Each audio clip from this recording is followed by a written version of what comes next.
Nurse by profession pero dahil tila siya na in love na sa photography, napagdesisyonan ni Jamin Lim na magtayo na ng sarili niyang photo and video studio and services. Alamin na natin ang business story niya dito lang sa Negosyo Tayo. Hi guys, I'm Jamin Lim. You can call me Jam. We offer photography, videography, GlamBot 360, and mirror booth services.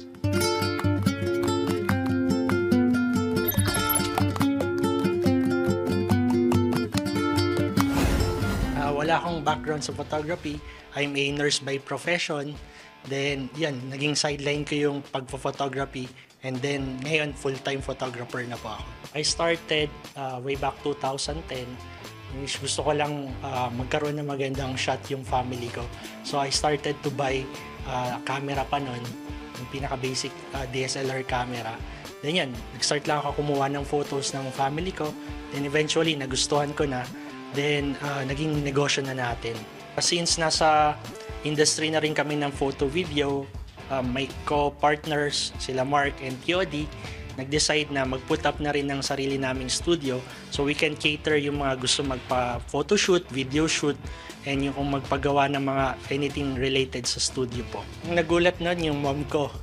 Kasi, yun, I'm a nursing graduate, registered nurse. Then I took up masteral, dalawang masteral. And sabi niya, oh, bakit nagpo-photography ka na ngayon?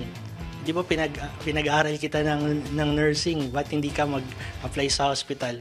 Pero yun kasi, nakahiligan ko na talaga mag-photography. Naging passion na natin. Then nakakatuwa pag napapangiti mo yung mga client mo, especially pag nakikita nila yung mga gawa mo, yung mga picture mo, yung mga video. Yun, malaking bagay din sa akin. Parang na-fulfill din po yung goal ko, yung dreams ko.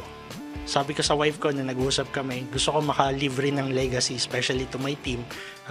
Mas marami kami napapasayang tao, lalo na pag nagugustuhan nila yung service namin, yung mga photos, videos, diba? Tapos nakaka-leave siya ng lasting memory sa mga client din po. Siguro ang pinakamalaking challenge para sa business namin is yung dumating yung pandemic. Kasi kami yung pinakaunang nagsara na business. Almost lahat ng events namin nung nag-start yung pandemic nung March, canceled eh. Pero after pandemic naman, bumalik ulit yung mga events, bumalik ulit yung bookings namin, then nagtuloy-tuloy na po ulit. Challenge namin as a studio owner or business owner, siguro yung paghanap rin ng clients. Kasi dito sa photo video service, marami ring competition din po. Mabigat din competition. Depende na lang how you package yourself, how you build your brand, and how you build long-lasting partnership. Kung hindi pa tayo ngayon magaling, daanin muna natin sa sipag.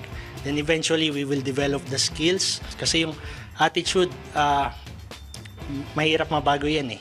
Pero pag yung skills, madali na matutunan po. Yung attitude, number one sa akin, character, how they deal with people, how they deal with our clients, paano sila sumagot, paano sila gumawa sa team, magtrabaho, work ethics. Yun po yung tinitignan ko sa team.